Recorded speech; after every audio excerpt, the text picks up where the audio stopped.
Hello and welcome to the Flix Forum podcast, where each episode we go back and we look at a Netflix original film in the order of release. Today we have a special bonus episode where we're checking out a film from 2024. It's the science fiction action thriller titled Atlas. It's directed by Brad Peyton and stars Jennifer Lopez, Simu Liu, Sterling K. Brown, and Mark Strong. I'm your host, Jesse. Thanks for joining me.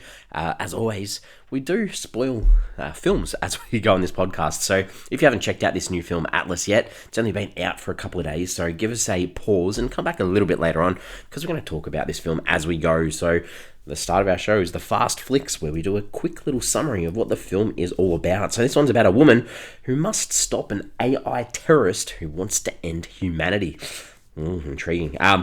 Original sci-fi film. I feel like Netflix have sort of done okay recently with, we had the Rebel Moon films from Zack Snyder and, Netflix through our back catalogue. We've got a few original sci-fi films, so this is another one that we add to the list.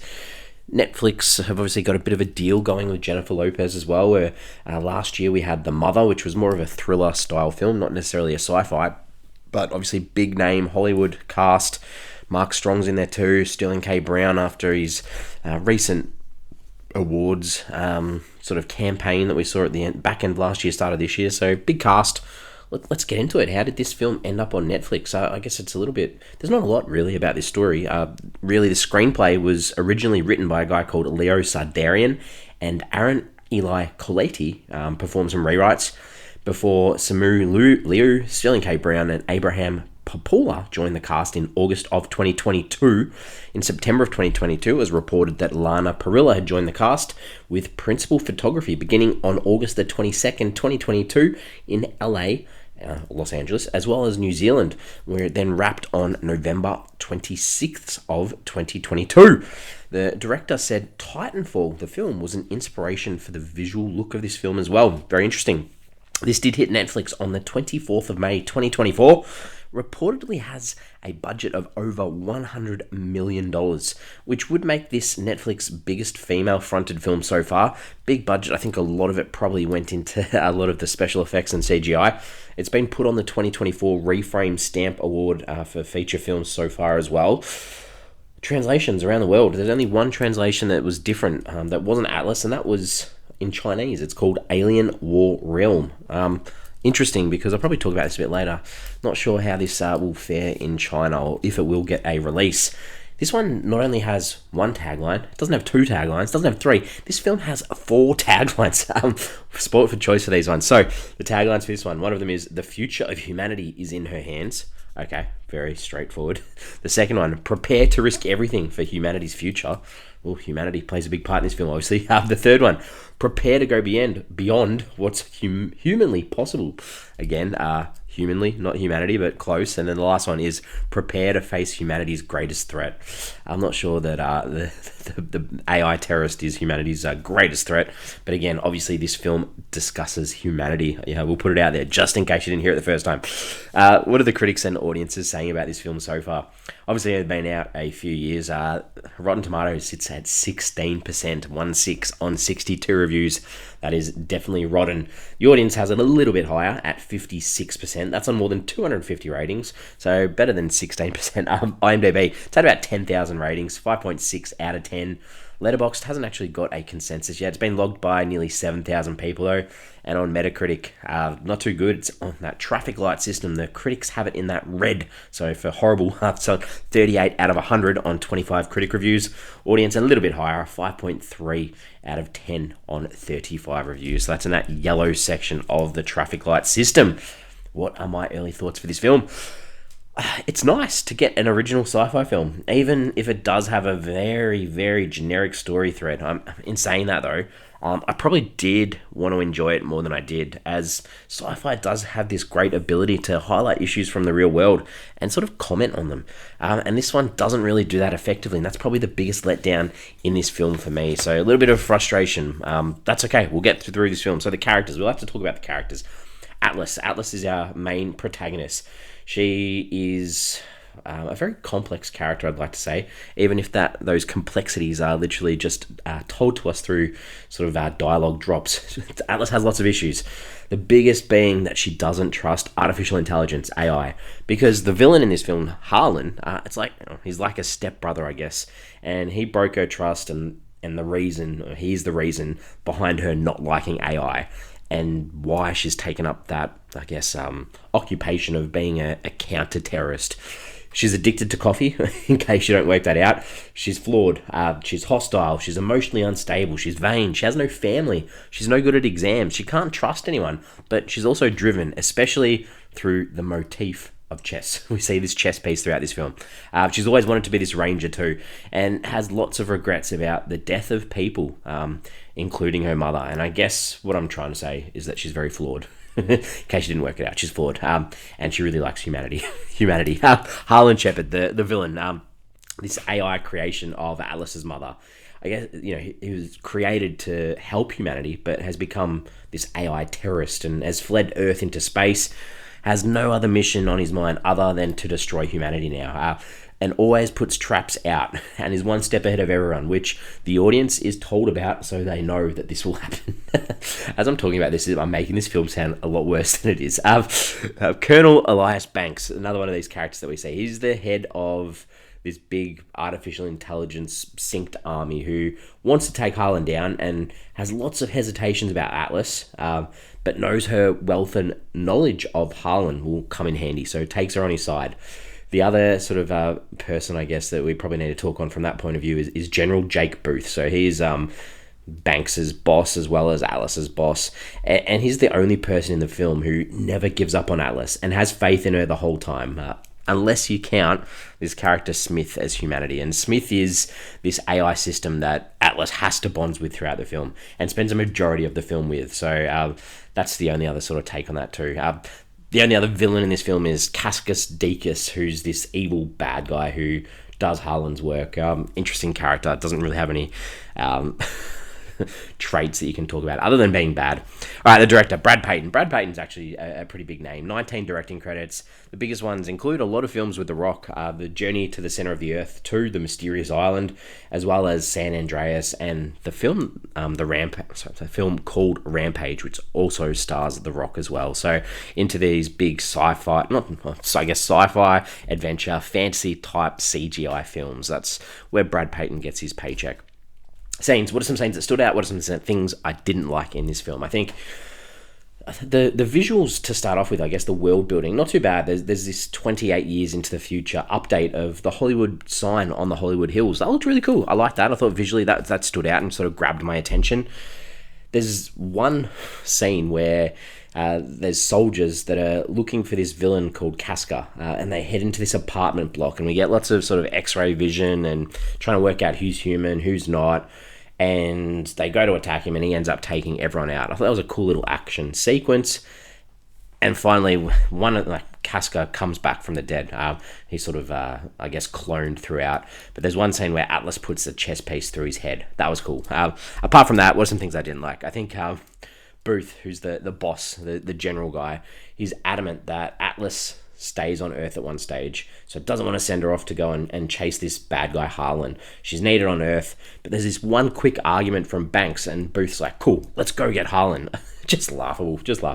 There's a scene where Atlas crash lands in her ship and hits her head and wakes up on the ground, and there's blood, and the blood is highlighted so much to sort of see the idea of humanity. Yeah, I get it. Humanity. We get humanity. And then we see Atlas trying to call people to see if they're alive, and then she cries. It was really bad. Atlas, super stubborn against AI throughout this film. And, you understand that, you get that's her character. But then it didn't take much to get her to turn it. It took like one line of, our best chance of survival is to sync to AI. And she's like, okay, it just felt really off. There's a moment where Atlas is exploring this planet and finds a new plant species. And she sort of makes a line mark, the AI robot Smith says, what are you going to call it? And she's like, Planty. Like a plant, Planty. And then they stuck with that as if that was funny. That was just bad. And then finally, Smith's death scene. I've said it's a spoiler, but Smith's death scene at the end. He's an AI, we didn't really build enough of an emotional connection. Yes, he had some moments with Atlas throughout the film, but the death scene and Atlas getting all sentimental and going like telling Smith everything that she wouldn't tell him. She refused to tell him anything because he was AI and didn't want him to learn from her, and decides to tell him and then gets all emotional and cries. Ah, man. It just felt so weird that you've got this character that was so anti-AI and then just all of a sudden it's like, yep, I'm on board. Themes, ideas in this film. What's the film trying to say? Obviously, the complications of AI. And they mention the first rule of artificial intelligence in this film is supposed to be not to harm people.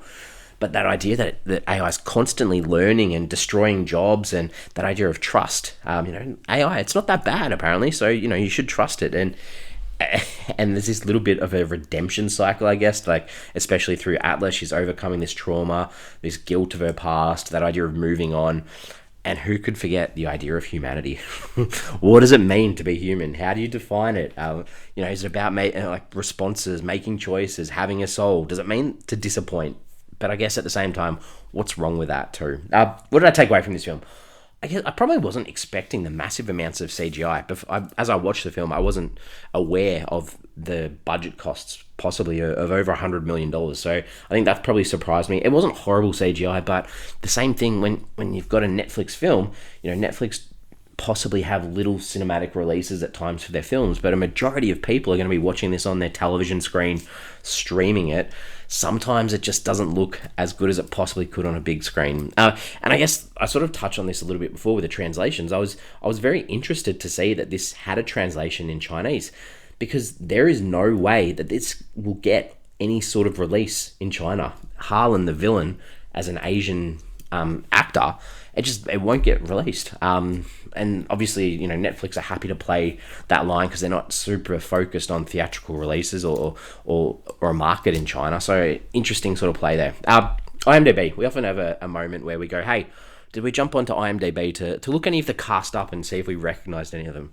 I didn't do it for this film, but I jumped on Google because I needed to find something out, just because I had to look it up based on this film, and there had to be some intentional, explicit thing about naming the main character Atlas. And I was like, cool, I needed to look up, is it based on a Latin word or something? So it's Greek. It is borrowed from Latin, but the word Atlas means to suffer, endure, and to bear. I mean, come on, there we go. There's your character right there. I thought that's quite funny. Questions, ponderings, thoughts. This film, I thought Casca was this, he worked for Harlan. He did all his hard work, very strong AI that could take anyone out.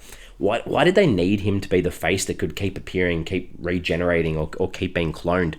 Maybe for humor, the idea that Atlas was victorious and could keep beating him. I don't know. I just didn't work. I didn't get that. Atlas, obviously, I've touched on, had such a distrust of AI. If that's the case, especially in the opening of this film, and we get this similar sort of shot at the end of the film, why does she have so much of it around her house? Literally, her alarm wakes her up, the televisions turn on, the coffee machine make, all this sort of stuff. She uses AI, so she can't distrust it that much.